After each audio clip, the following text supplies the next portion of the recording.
미션 let's go 저 건물을 찾으러 Hai, Assalamualaikum warahmatullahi wabarakatuh. Kembali lagi bersama saya Foni Fardila dengan NIM B1B1222078.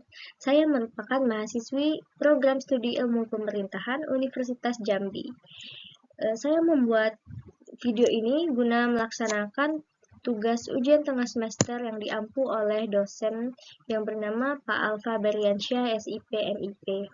Nah, jadi di video kali ini saya akan membahas tentang pengelolaan keuangan negara Indonesia atau APBN, Anggaran Pendapatan dan Belanja Negara.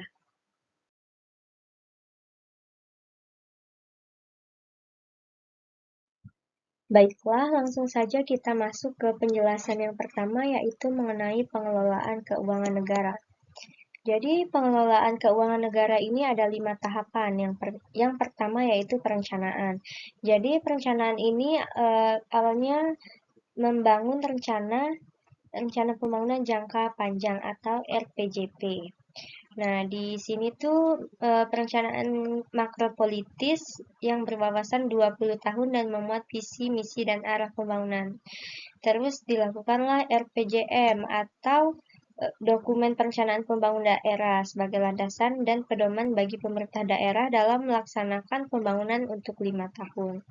Kemudian setelah menyusun RPJM, kemudian selanjutnya itu menyusun RKP atau Rencana Kerja Pemerintah.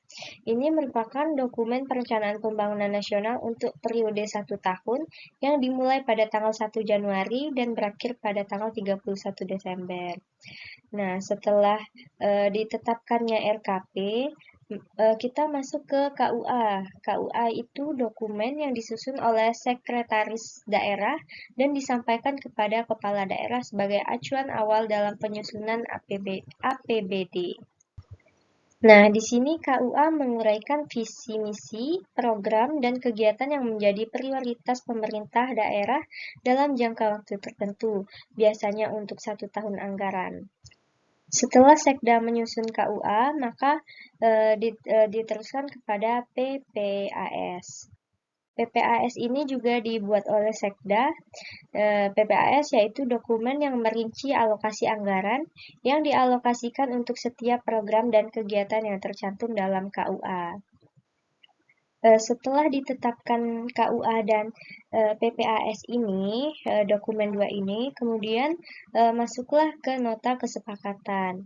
Jadi nota kesepakatan ini adalah kesepakatan di antara pihak untuk berunding dalam rangka membuat perjanjian di kemudian hari, apabila hal-hal yang belum pasti telah dapat dipastikan. Nota kesepakatan ini bukan kontrak. Kontraknya sendiri belum terbentuk. Dengan demikian, nota kesepakatan Maaf, saya lanjutkan kembali. Jadi, nota kesepakatan ini tidak memiliki kekuatan mengikat. Akan tetapi, dalam praktek bisnis, ia sering dipandang sebagai kontrak dan memiliki kekuatan mengikat para pihak yang menjadi subjek di dalamnya atau yang menandatanganinya. Jadi, nota kesepakatan ini hanya mempunyai kekuatan mengikat secara moral. Nah, setelah itu dilakukan nota kesepakatan, maka masuk ke pedoman penyusunan. Pedoman penyusunan RKA, SKPD atau KL adalah suatu pedoman untuk menyusun rancangan kerja anggaran yang berisi rencana pendapatan, rencana belanja, program, dan kegiatan SKPD.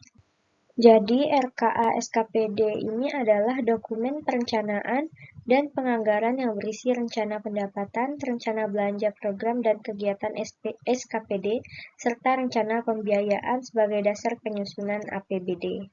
Kemudian kita masuk ke RAPBN, yaitu Rancangan Anggaran Pendapatan dan Belanja Negara.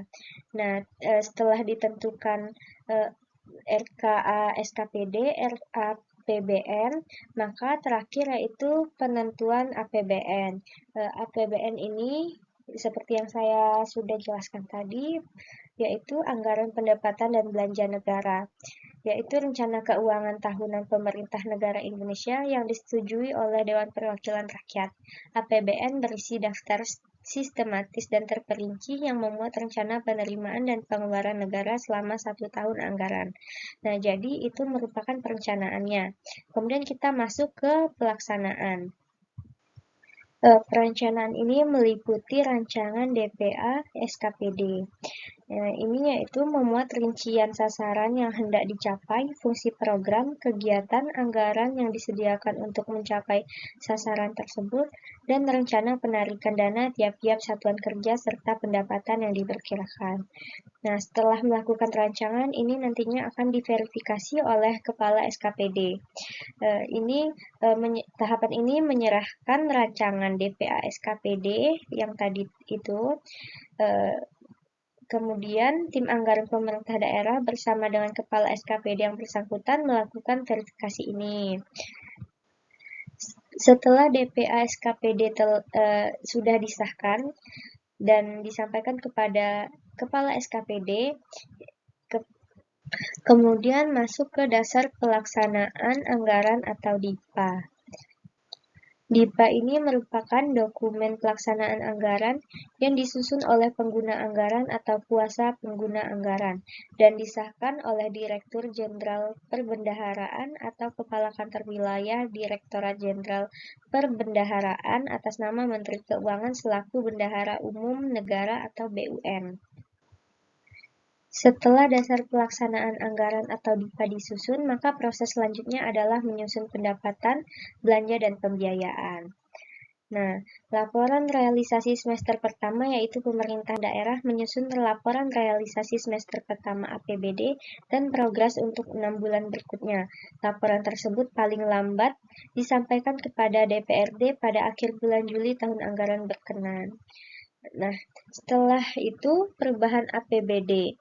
Laporan semester pertama tadi menjadi dasar perubahan APBD. Perubahan APBD dapat terjadi apabila yang pertama yaitu perkembangan yang tidak sesuai dengan asumsi KUA. Yang kedua, keadaan yang menyebabkan harus dilakukan pergeseran anggaran antar organisasi, antar unit organisasi, antar program, antar kegiatan, dan antar jenis belanja. Kemudian yang ketiga, keadaan yang menyebabkan silpa tahun anggaran sebelumnya harus digunakan dalam tahun anggaran berjalan. Yang keempat yaitu keadaan darurat. Yang keenam, keadaan luar biasa. Nah, itu tadi merupakan tahapan pelaksanaan. Kemudian kita masuk ke penata usahaan. Nah, penata usahaan ini yang pertama yaitu penata usahaan pendapatan yang dilakukan oleh bendahara pemerintahan. Kemudian penata usahaan belanja yang dilakukan oleh bendahara pengeluaran. Kemudian kekayaan dan kewajiban ini meliputi kas umum, piutang, investasi, barang, dana cadangan, dan utang. Kemudian ini merupakan akuntansi keuangan. Nah, masuk lagi ke pertanggungjawaban, yaitu akuntansi keuangan. Dalam akuntansi keuangan ini, laporan keuangan pemerintahnya yaitu laporan realisasi anggaran, neraca, laporan arus kas, catatan atas laporan keuangan. Nah, kemudian membuat laporan keuangan yang diperiksa oleh BPK. Terakhir, rancangan peraturan tentang pertanggungjawaban APBD. Nah, itu tadi merupakan tahapan pertanggungjawaban. Yang terakhir yaitu pengawasan. Jadi pengawasan ini meliputi yaitu pembinaan. Dapat dilihat ini poin-poinnya. Kemudian pengawasan terhadap pelaksanaan peraturan tentang APBN atau APBD. Kemudian pengendalian internal. Dan yang terakhir yaitu pemeriksaan ekstrim. Nah, di slide pengelolaan keuangan negara saya jelaskan sampai sini. Mari kita masuk ke slide selanjutnya. Baiklah, di slide selanjutnya yaitu membahas tentang struktur dan faktor-faktor pengelolaan keuangan negara. Nah, jadi secara garis besar, struktur APBN adalah yang pertama pendapatan negara dan hibah, kemudian belanja negara, kemudian keseimbangan primer, selanjutnya keseimbangan umum, surplus atau defisit anggaran, kemudian pembiayaan anggaran. Pendapatan negara dan hibah ini merupakan besaran pendapatan negara dalam tahun tertentu dipengaruhi oleh beberapa faktor, antara lain yaitu indikator ekonomi makro yang tercermin pada asumsi dasar makroekonomi. Yang kedua yaitu kebijakan pendapatan negara, ketiga kebijakan pembangunan ekonomi, keempat perkembangan pemungutan pendapatan negara secara umum. Kemudian yang terakhir yaitu kondisi dan kebijakan lainnya. Contohnya yaitu target penerimaan negara dari SDA migas turut dipengaruhi oleh besaran asumsi lifting minyak bumi, lifting gas, ICP, dan asumsi nilai tukar. Yang selanjutnya yaitu belanja negara. Besaran belanja negara dipengaruhi oleh beberapa faktor antara lain asumsi dasar makroekonomi, kebutuhan penyelenggaraan negara, kebijakan pembangunan, risiko atau bencana alam, dampak krisis global, kelima kebijakan stimulus fiskal, keenam kondisi dan kebijakan lainnya. Contohnya yaitu besaran belanja subsidi energi dipengaruhi oleh asumsi ICP, nilai tukar, serta perkiraan volume BBM bersubsidi dan kebijakan harga BBM bersubsidi. Kemudian yang terakhir yaitu pembiayaan. Besaran pembiayaan dipengaruhi oleh beberapa faktor, antara lain asumsi dasar makroekonomi, sumber dan kebutuhan pembiayaan, kondisi dan kebijakan lainnya. Namun, dari faktor-faktor penentu pengelolaan keuangan negara yang saya sebutkan tadi, pajak merupakan sumber utama penerimaan keuangan negara. Mengapa demikian? Karena pajak mempunyai banyak manfaat. Yang pertama yaitu membiayai pengeluaran-pengeluaran negara seperti pengeluaran yang bersifat self-liquidating, contohnya pengeluaran untuk proyek produktif barang ekspor. Yang selanjutnya itu membiayai pengeluaran reproduktif seperti pengeluaran yang memberikan keuntungan ekonomis bagi masyarakat, contohnya pengeluaran untuk pengairan dan pertanian. Kemudian membiayai pengeluaran yang bersifat tidak self-liquidating dan tidak reproduktif, contohnya pengeluaran untuk pendirian monumen dan objek rekreasi. Yang terakhir yaitu membiayai pengeluaran yang tidak reproduktif, contohnya pengeluaran untuk membiayai pertahanan negara atau perang dan pengeluaran untuk menghentikan di masa yang akan datang, yaitu pengeluaran untuk anak yatim piatu. Namun terlepas dari itu, pajak mempunyai manfaat yaitu untuk membayar hutang negara. Jadi jangan malas membayar pajak ya. Oke, mungkin cukup sekian yang dapat saya jelaskan mengenai pengelolaan APBN ini. Nah, di video selanjutnya saya akan membahas mengenai APBD. Stay tune. Bye. Assalamualaikum warahmatullahi wabarakatuh.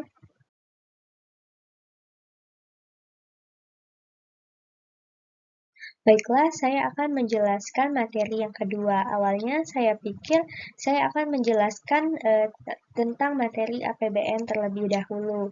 Kemudian saya post videonya, kemudian nanti saya akan mengepost video lain mengenai materi lainnya. Namun, saya urungkan niat itu, saya memutuskan untuk langsung membuat video penjelasan ke materi selanjutnya, yaitu tentang siklus tata kelola pemerintahan Provinsi Jambi. Sebenarnya siklus pengelolaan keuangan daerah provinsi ini sama saja dengan siklus pengelolaan keuangan negara. Namun yang membedakan hanya negara dan provinsi. Nah, di sini ada perencanaan dan penganggaran keuangan daerah. Yang pertama yaitu meliputi RPJPD atau Rencana Pembangunan Jangka Panjang Daerah dengan memperhatikan Rencana Pembangunan Jangka Menengah Nasional. RPJPD merupakan suatu dokumen perencanaan pembangunan daerah untuk periode 20 tahun yang digunakan sebagai acuan dalam penyusunan Rencana Pembangunan Jangka Menengah Daerah atau RPJMD untuk setiap jangka waktu 5 tahun. Nah, tahapan selanjutnya yaitu pelaksanaan pengelolaan keuangan daerah provinsi. Ini sama saja dengan pelaksanaan pengelolaan keuangan negara tadi. Karena sama-sama merancang DPA SKPD, kemudian diverifikasi, setelah itu ditetapkan sebagai DPA SKPD, kemudian melaksanakan dasar anggaran, kemudian setelah melakukan dasar anggaran, masuk ke tahap pelaksanaan APBD. Nah, pelaksanaan APBD ini meliputi pendapatan atau belanja langsung, kemudian belanja tidak langsung, pembiayaan, yaitu pengeluaran pembiayaan. Penjelasannya yaitu belanja langsung merupakan belanja yang dianggarkan terkait secara langsung dengan pelaksanaan program dan kegiatan. Sedangkan menurut Permendagri Nomor 31 Tahun 2016 tentang Pedoman Penyusunan Anggaran Pendapatan dan Belanja Daerah Tahun Anggaran 2017 menyatakan bahwa penganggaran belanja langsung dalam APBD digunakan untuk pelaksanaan urusan pemerintah. Konkuren yang menjadi kewenangan daerah yang terdiri atas urusan pemerintahan wajib dan urusan pemerintahan pilihan. Kemudian penjelasan belanja tidak langsung, contohnya yaitu meliputi pembelian aset investasi seperti saham, obligasi, dan properti. Nah, belanja tidak langsung ini tidak melibatkan interaksi langsung antara pembeli dan penjual, jadi bisa dilakukan melalui online, transaksi online begitu. Kemudian selanjutnya yaitu penjelasan pengeluaran pembiayaan. Jadi, semua pengeluaran rekening kas umum daerah antara lain pemberian pinjaman kepada entitas lain, penyertaan modal pemerintah kota, pembayaran kembali pokok pinjaman dalam periode tahun anggaran tertentu, dan pembentukan dana cadangan. Nah, setelah 1 semester, pemerintah daerah menyusun laporan realisasi semester pertama APBD dan prognosis untuk 6 bulan berikutnya. Laporan tersebut disampaikan kepada DPRD selambat-lambatnya pada akhir bulan Juli tahun anggaran yang bersangkutan untuk dibahas bersama antara DPRD dan pemerintah daerah. Penyesuaian APBD dengan perkembangan atau perubahan keadaan dibahas bersama DPRD dengan pemerintah daerah dalam rangka penyusunan perakiraan perubahan atas APBD tahun anggaran yang bersangkutan. Kemudian masuk ke penatausahaan keuangan daerah dan pertanggungjawaban. Jadi, bendahara penerimaan pada SKPD memiliki tugas menyelenggarakan pembukuan terhadap seluruh penerimaan dan penyetoran atas penerimaan yang menjadi tanggung jawabnya, menyampaikan laporan pertanggungjawaban penerimaan kepada pejabat pengelola keuangan daerah atau PPKD, melakukan verifikasi, evaluasi, dan analisis atas laporan pertanggungjawaban penerimaan. Sedangkan bendahara pengeluaran memiliki tugas mengelola uang persediaan, menerima, menyimpan, menata usahakan, dan membukukan uang dalam pengelolaannya, melakukan pengujian dan pembayaran berdasarkan perintah pejabat pembuat komitmen atau PPK, menolak perintah pembayaran apabila tidak memenuhi persyaratan untuk dibayarkan, dan tugas lain sesuai peraturan kepala daerah. Nah, laporan-laporan pendapatan, belanja, serta kekayaan dan kewajiban daerah disusun berdasarkan sistem akuntansi pemerintah daerah. Selanjutnya, penjelasan mengenai bentuk struktur laporan keuangan pemerintahan daerah provinsi. Yang pertama meliputi laporan realisasi anggaran, atau yang disebut LRA, ialah laporan yang menyajikan informasi realisasi pendapatan, belanja, transfer, surplus atau defisit, pembiayaan, dan sisa lebih atau kurang pembiayaan anggaran, yang masing-masing diperbandingkan dengan anggarannya dalam satu periode. Bentuk struktur laporan selanjutnya yaitu neraca. Neraca adalah bagian dari laporan keuangan suatu entitas yang dihasilkan pada suatu periode akuntansi yang menunjukkan posisi keuangan dari suatu entitas tersebut pada akhir periode tersebut. Nah, bisa dilihat begini bentuk neraca itu ada aset lancar, aset tetap, dan aset lainnya.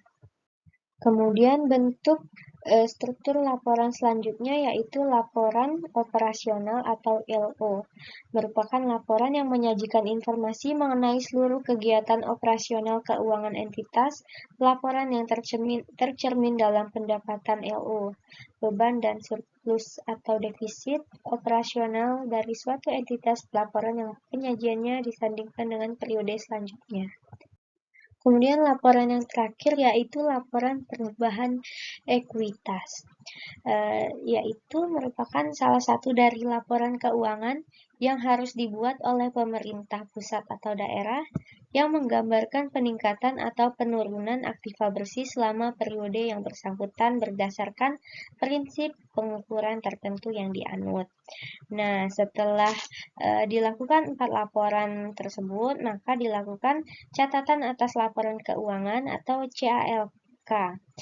Adalah laporan yang menyajikan informasi tentang penjelasan atau daftar terperinci atau analisis atas nilai suatu pos yang disajikan dalam LRA, LPSAL, LO, LPE, neraca, dan LAK dalam rangka pengungkapan yang memadai. Pendapatan LRA adalah semua penerimaan yang menambah ekuitas dana lancar dalam periode tahun yang bersangkutan yang menjadi hak pemerintah pusat dan tidak perlu dibayar kembali oleh pemerintah pusat. Kemudian pendapatan LO adalah hak pemerintah pusat yang diakui sebagai penambah ekuitas dalam periode tahun anggaran yang bersangkutan dan tidak perlu dibayar kembali. Pendapatan LO diakui pada saat timbulnya hak atas pendapatan dan atau pendapatan realisasi, yaitu adanya aliran masuk sumber daya ekonomi. Kemudian masuk ke tahap akhir dalam rancangan laporan keuangan daerah, yaitu pemeriksaan. Pemeriksaan ini dilakukan oleh Badan Pemeriksaan Keuangan atau BPK berdasarkan amanat pasal 23 ayat 5 Undang-Undang Dasar 1945. Badan Pemeriksaan Keuangan bertugas untuk memeriksa pengelolaan dan tanggung jawab keuangan negara yang dilakukan oleh pemerintah pusat, pemerintah daerah, lembaga negara lainnya, Bank Indonesia, BUMN, Badan Layanan Umum, Badan BUMD, dan lembaga atau badan lain yang mengelola keuangan negara. Kemudian dituangkan lebih lanjut dalam pasal 4 ayat 1 Undang-Undang Nomor 15 Tahun 2004 tentang pemeriksaan, pengelolaan, dan tanggung jawab keuangan negara, Junto pasal 6 ayat 3 Undang-Undang BPK Nomor 15 Tahun 2006. Pemeriksaan keuangan adalah pemeriksaan atas laporan keuangan pemerintah pusat dan pemerintah daerah.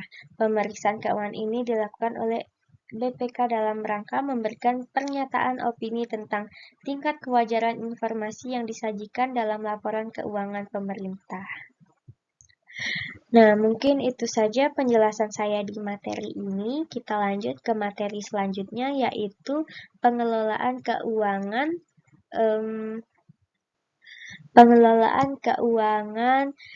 belanja daerah Kabupaten Bungo.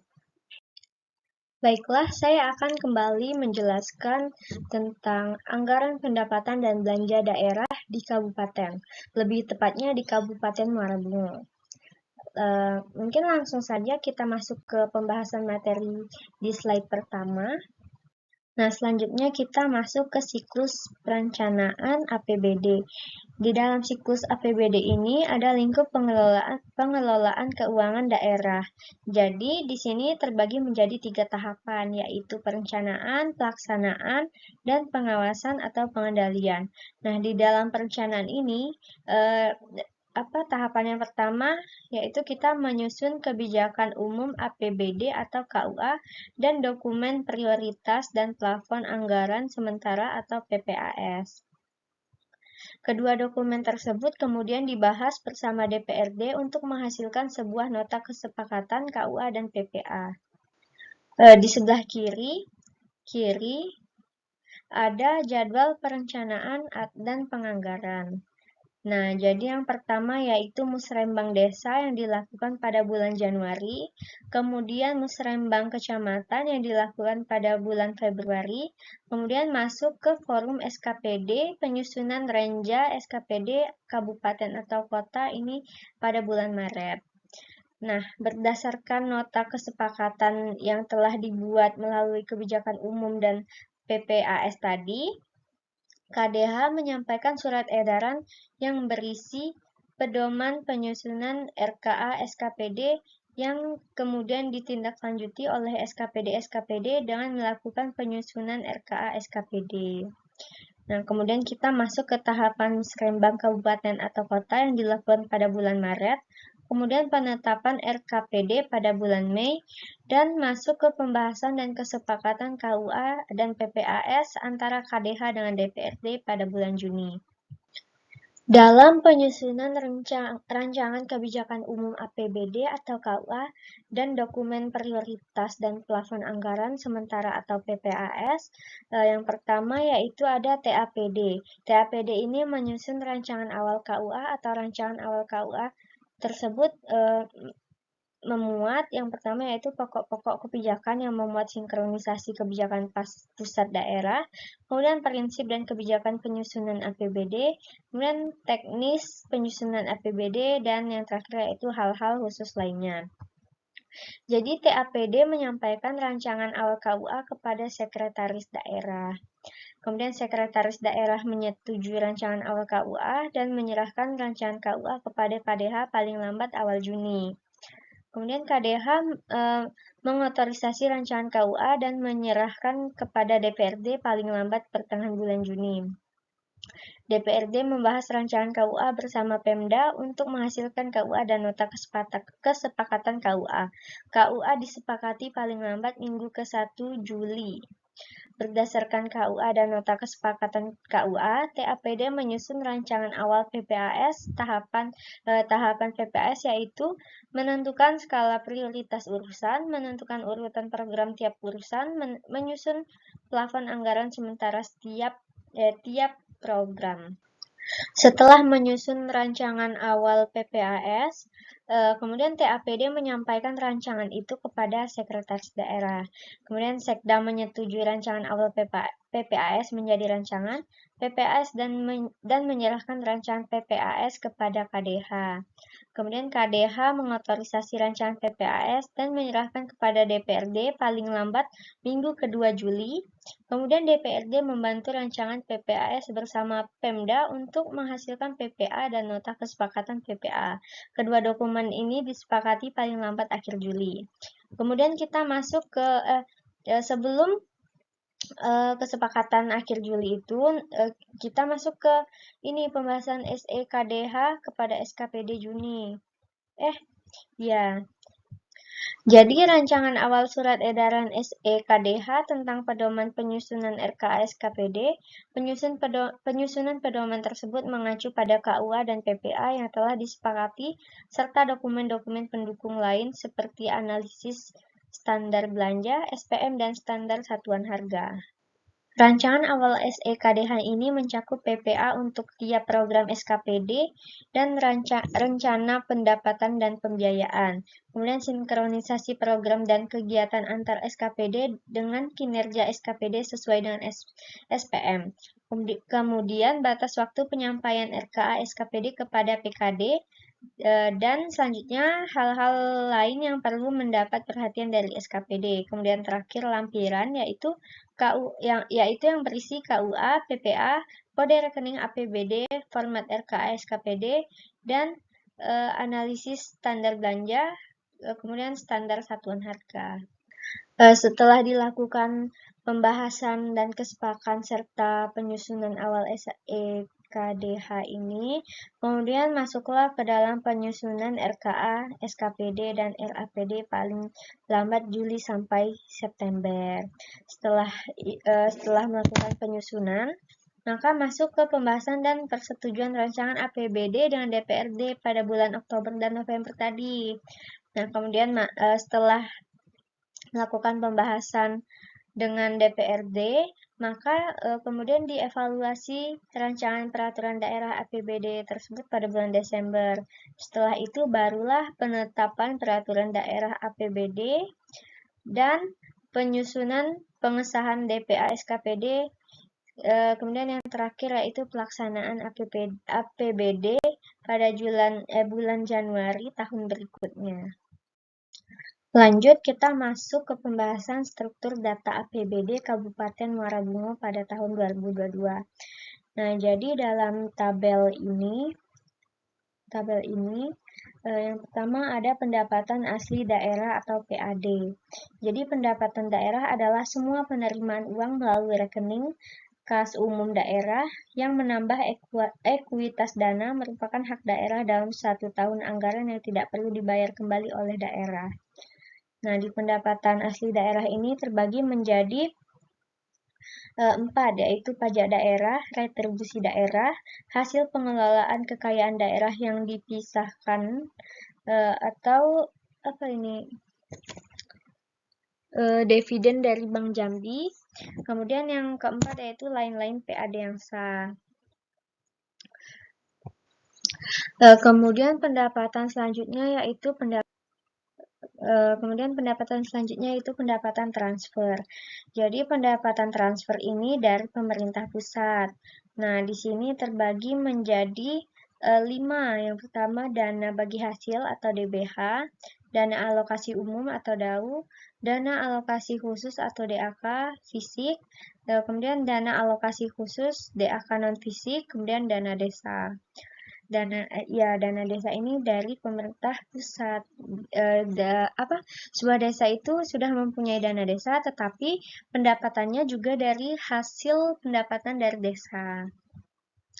Kemudian pendapatan transfer dari pemerintah Provinsi Jambi ini terbagi menjadi 2, yaitu pendapatan bagi hasil, kemudian bantuan keuangan.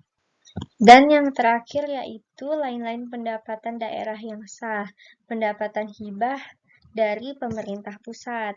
Jadi hibah yang dari pemerintah ini adalah pemerintah daerah lainnya seperti badan atau lembaga atau organisasi swasta dalam negeri, kelompok masyarakat, perorangan, dan lembaga luar negeri yang tidak mengikat. Kemudian dana darurat dari pemerintah dalam rangka penanggulangan korban atau kerusakan akibat bencana alam. Kemudian dana bagi hasil pajak dari provinsi kepada kabupaten atau kota. Kemudian dana penyesuaian dan dana otonomi khusus, serta bantuan keuangan dari provinsi atau pemerintah daerah lainnya.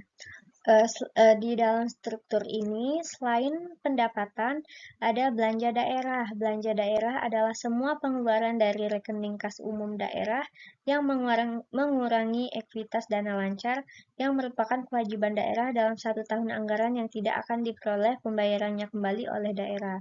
Belanja daerah dipergunakan dalam rangka pelaksanaan urusan pemerintahan yang menjadi kewenangan provinsi atau kabupaten kota yang terdiri dari urusan wajib dan urusan pilihan yang ditetapkan dengan ketentuan perundang-undangan. Nah, jadi belanja daerah ini ada dua klasifikasi. Yang pertama belanja urusan wajib, contohnya pendidikan, kesehatan, pekerjaan umum, perumahan rakyat, dan penataan ruang. Kemudian belanja urusan pilihan, contohnya pertanian, kehutanan, energi dan sumber daya mineral, dan pariwisata. Namun ada juga belanja tidak langsung dan belanja langsung. Nah, contoh belanja tidak langsung yaitu belanja pegawai, bunga, subsidi, hibah, bantuan sosial, dan belanja bagi hasil. Kemudian belanja tidak terduga yaitu kemudian belanja langsung yaitu belanja pegawai, belanja barang dan jasa, dan belanja modal. Kemudian yang terakhir yaitu pembiayaan daerah. Pembiayaan daerah adalah semua penerimaan yang perlu dibayar kembali atau pengeluaran yang akan diterima kembali, baik pada tahun anggaran yang bersangkutan maupun pada tahun-tahun anggaran berikutnya.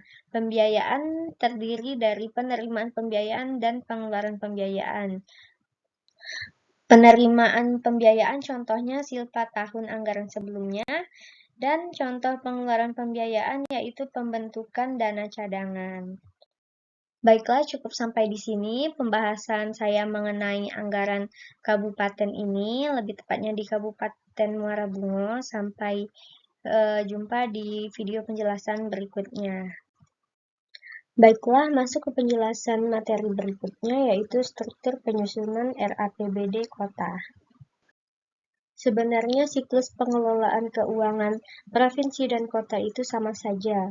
Nah, dibagi menjadi 5 tahapan, yaitu perencanaan dan penganggaran yang berisi RPJMD, RKPD, KUA, PPAS, nota kesepakatan, pedoman penyusunan RKA, SKPD, RKSKPD, RAPBD, evaluasi Raperda APBD oleh Gubernur atau Mendagri, kemudian baru masuklah ke APBD. Kemudian pelaksanaannya rancangan DPA, SKPD, diverifikasi, balik lagi ke rancangan, terus begitu selanjutnya.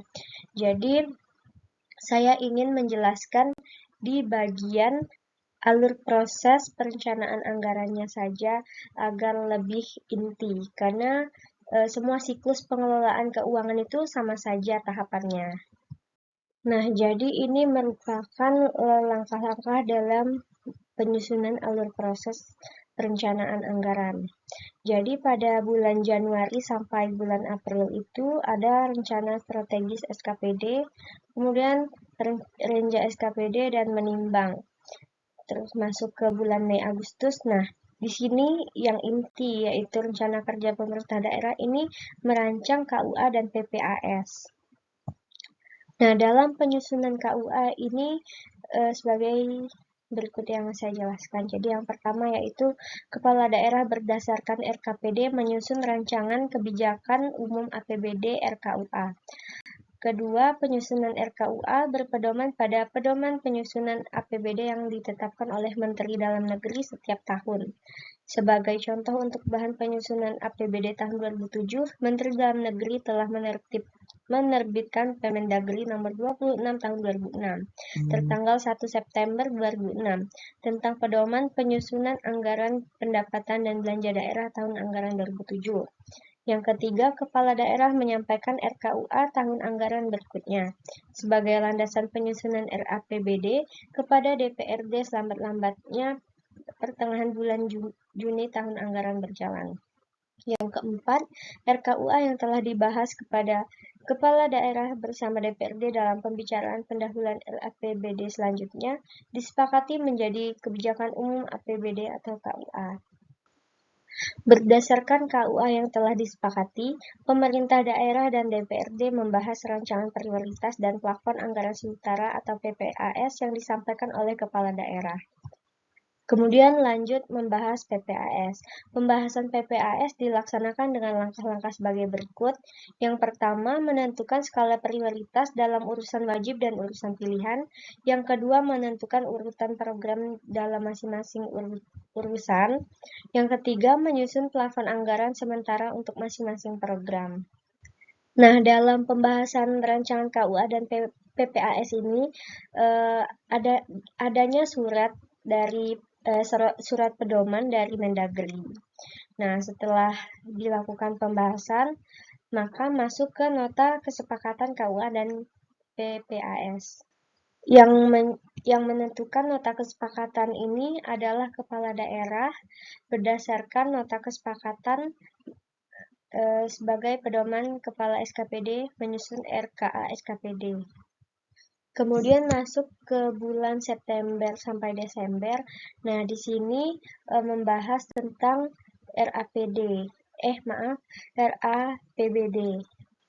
Jadi dalam penyiapan Raperda APBD ini memerlukan RKA SKPD yang telah disusun, dibahas dan disepakati bersama antara Kepala SKPD dan Tim Anggaran Pemerintah Daerah atau TAPD yang digunakan sebagai dasar untuk penyiapan Raperda APBD.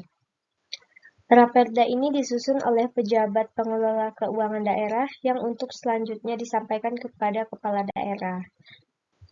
Raperda tentang APBD harus dilengkapi dengan lampiran-lampiran seperti ringkasan APBD menurut urusan wajib dan urusan pilihan, Kemudian ringkasan APBD menurut urusan pemerintahan daerah dan organisasi. Selanjutnya rincian APBD menurut urusan pemerintahan daerah, organisasi, pendapatan, belanja, dan pembiayaan. Kemudian rekapitulasi belanja menurut urusan pemerintah daerah. Kemudian rekapitulasi belanja daerah untuk keselarasan dan keterpaduan urusan pemerintah daerah. Kemudian daftar jumlah pegawai per golongan dan per jabatan.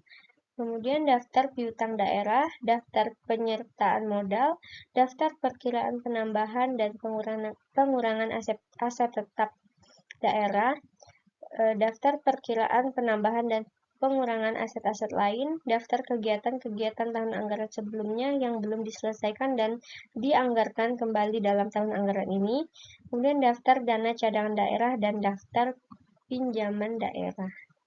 Setelah menyiapkan rancangan penyiapan Raperda APBD, maka masuk ke penyampaian dan pembahasan Raperda tentang APBD. Menurut ketentuan dari pasal 104 Permendagri nomor 13 tahun 2006, Raperda beserta lampiran-lampirannya yang telah disusun dalam dan disosialisasikan kepada masyarakat untuk selanjutnya disampaikan kepada daerah kepada DPRD paling lambat pada minggu pertama bulan Oktober tahun anggaran sebelumnya dari tahun anggaran yang direncanakan untuk mendapatkan persetujuan bersama. Pengambilan keputusan bersama ini harus sudah terlaksana paling lama 1 bulan sebelum tahun anggaran yang bersangkutan dimulai. Kemudian masuk ke tahap evaluasi Raperda tentang APBD dan rancangan peraturan kepala daerah tentang penjabaran APBD.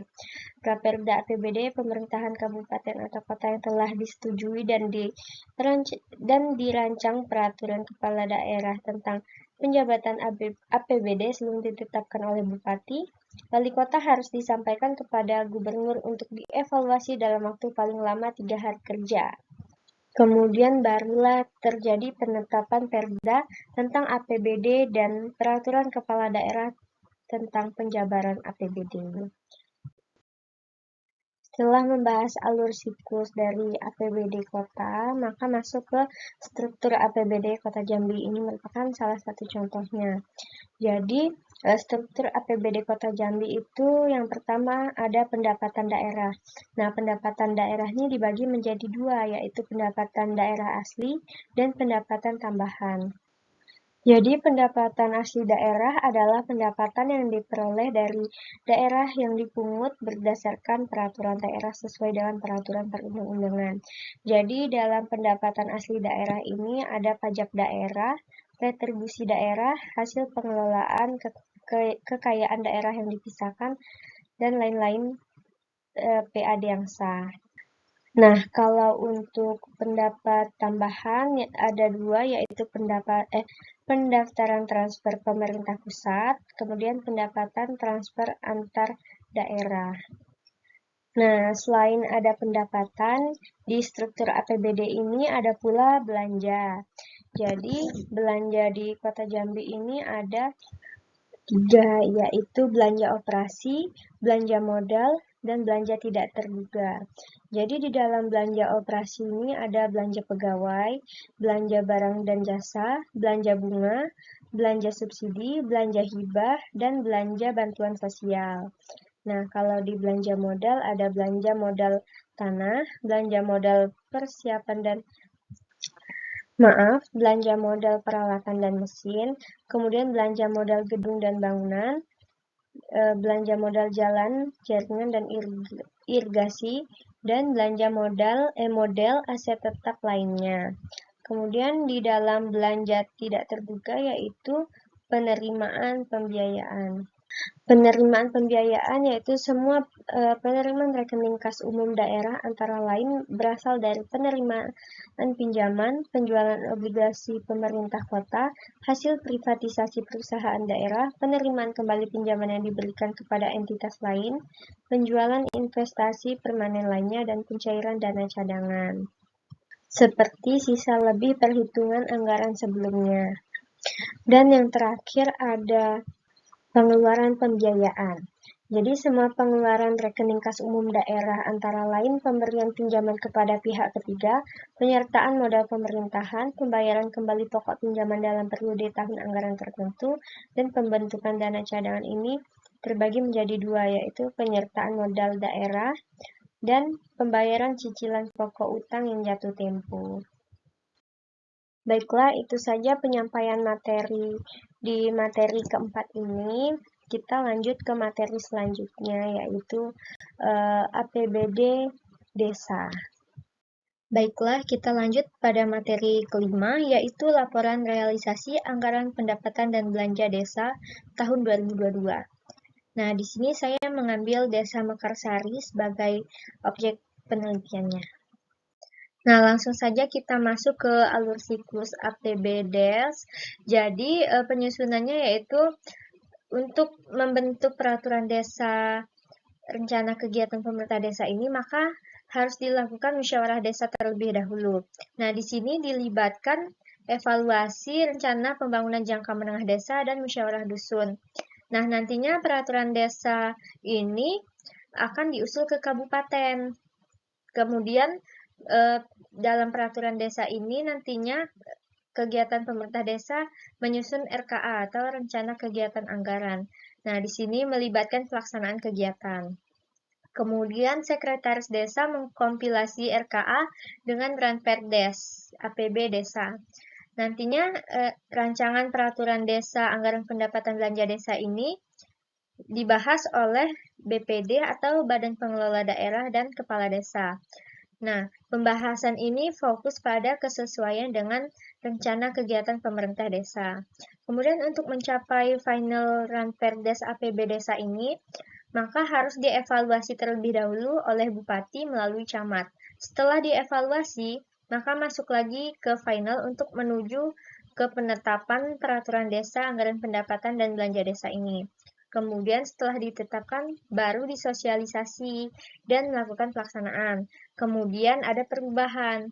Jadi di sini APB desa tersebut dilakukan perubahan. Setelah dirancang perubahannya, maka dievaluasi lagi oleh Bupati melalui camat. Setelah dievaluasi, barulah ditetapkan sebagai peraturan desa anggaran pendapatan belanja desa perubahan. Kemudian disosialisasikan kembali dan dilakukan pelaksanaan. Jadi ada pihak-pihak yang terlibat dalam penyusunan APB desa, yaitu pemerintah desa. Ini terbagi menjadi kepala desa dan perangkat desa. Dan BPD, Badan Permusyawaratan Desa. Kemudian perwakilan warga atau di sini itu perwakilan warga contohnya seperti tokoh masyarakat, unsur perempuan, unsur warga miskin, dan organisasi kemasyarakatan, kemudian bupati atau camat. Nah, di sini ada 3 poin, yaitu pelaksanaan APB desa, penatausahaan, dan pertanggungjawaban. Jadi, pelaksanaan anggaran pendapatan belanja desa, ini yang pertama yaitu penerimaan, tahapan yang pertama yaitu penerimaan dan pengeluaran dalam rangka pelaksanaan keuangan desa dilaksanakan melalui rekening desa yang tercantum pada pasal 24 Permendagri nomor 113 tahun 2015. Yang kedua yaitu penerimaan dan pengeluaran harus didukung bukti yang lengkap dan sah. Yang ketiga, tidak boleh melakukan pungutan sebagai penerimaan selain yang ditetapkan dalam peraturan desa. Yang keempat yaitu pengeluaran desa yang mengakibatkan beban APB desa tidak dapat dilakukan sebelum RPD tentang APB desa ditetapkan menjadi peraturan desa. Kemudian saya akan menjelaskan poin yang kedua yaitu penatausahaan. Jadi penatausahaan pelaksana APB desa dilakukan oleh bendahara desa. Kemudian ada pelaporan pelaksanaan APB desa kepada Bupati dengan syarat yang pertama yaitu laporan semester pertama, yang kedua laporan semester akhir tahun. Kemudian pertanggungjawaban.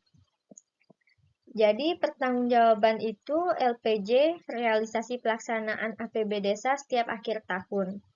Kemudian LPJ ditetapkan dengan peraturan desa, realisasi pelaksanaan APB desa isi dari LPJ ditetapkan dengan peraturan desa yaitu yang pertama realisasi pelaksanaan APB desa, yang kedua laporan kekayaan milik desa per 31 Desember, kemudian yang terakhir laporan program pemerintah dan pemerintah daerah yang masuk ke desa. Kemudian isi dari pertanggungjawaban yang ketiga yaitu LPJ realisasi APB desa merupakan bagian yang tidak terpisahkan dari laporan penyelenggaraan pemerintah desa. Kemudian yang keempat yaitu laporan realisasi dan laporan pertanggungjawaban diinformasikan kepada masyarakat melalui BPD dan aparat diakses oleh seluruh lapisan masyarakat menjadi milik publik. Nah, ini harus transparan. Kemudian yang kelima yaitu LPJ disampaikan kepada bupati melalui camat. Nah, di sini saya mengambil contoh dari laporan Anggaran Pendapatan dan Belanja Desa Pemerintahan Desa Mekarsari tahun anggaran 2022. Jadi di sini laporan belanja desa Pemerintahan Desa Mekarsari semester 2. Yang pertama yaitu ada pendapatan asli desa. Jadi pendapatan asli desa ini terbagi menjadi dua, yaitu hasil usaha desa dan lain-lain pendapatan asli desa. Nah, di sini tercantum bahwa pengeluarannya sekian juta, bahkan ada sekian puluhan juta dan ratusan. Jadi hasil usaha desa itu pendapatan asli desa yang berasal dari usaha yang dilakukan oleh desa. Pendapatan ini dapat diperoleh dari berbagai jenis usaha dan aset desa seperti pertanian dan berbagai jenis usaha dan aset desa seperti peternakan, perikanan, tanah kas desa, pasar desa, tempat pemandian umum, dan jaringan irigasi.